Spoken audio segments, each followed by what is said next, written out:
بزرگمهر یاروف وکیل مدافع زندانی تاجیک با ارسال یک نامه از زندان جزئیات پرونده نو علیه خودش را شرح داده است. نزدیکان وکیل زندانی در آغاز ماه اپریل و باز شدن باز یک پرونده دیگر نسبت به او به رادیو آزادی خبر داده بودند. طبق اطلاع دریافتی پرونده اکنون چهارم نسبت به ادوکات پیشین از سوی ریاست تفتیشاتی وزارت کارهای داخلی باز شده است.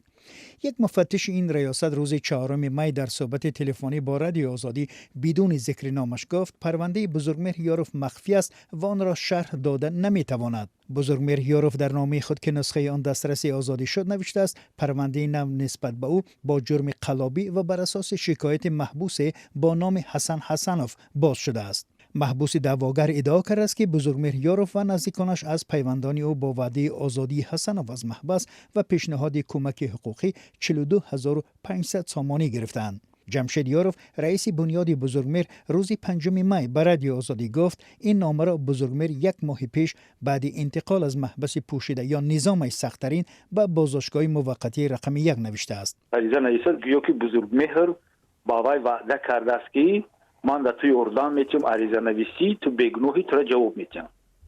همین 42500 سامانی گرفته است. به ادعای حسنوف عائله او تقاعد و باغگل ماه اپریل سال 2022 به نزدیکان از جمله به خواهر و همسر بزرگمهر قسمی از پول یا 15000 سامانی را داده است. تلاش رادیو آزادی برای صحبت با همسر حسن حسنوف نتیجه نداد. بزرگمهر یاروف در نامش از تفتیشات خواسته است او را با دعواگر حسن حسنوف روبرو کنند و به نزدیکانش همچون شاهد اجازه شرکت در رفت تفتیشات را دهند. مقامات تفتیشات به این اجازه نداده است. جمشید یاروف حقوقشناس و برادر بزرگمهر میگوید بر اساس قانونگذاری تاجیکستان پرونده قلابی ضرورت به مهر مخفی ندارد. جمشید یاروف بر این است که محبوس حسنوف زیر فشار مقامات ضد بزرگمهر بیانات داده است. موقع مقامات در رابطه با این ادعا دسترس نیست. این پرونده چهارم علیه بزرگمهر یاروف 52 ساله است و سال 2015 دستگیر و در عموم به 28 سال زندان محکوم شد. خودش همواره گفته است که گناه ندارد. یک کمیته سازمان ملل متحد محاکمه او را ناعادلانه خواند و از حکومت تاجیکستان خواست بزرگمهر یاروف را آزاد کند. مقامات پیشنهاد را نپذیرفتند.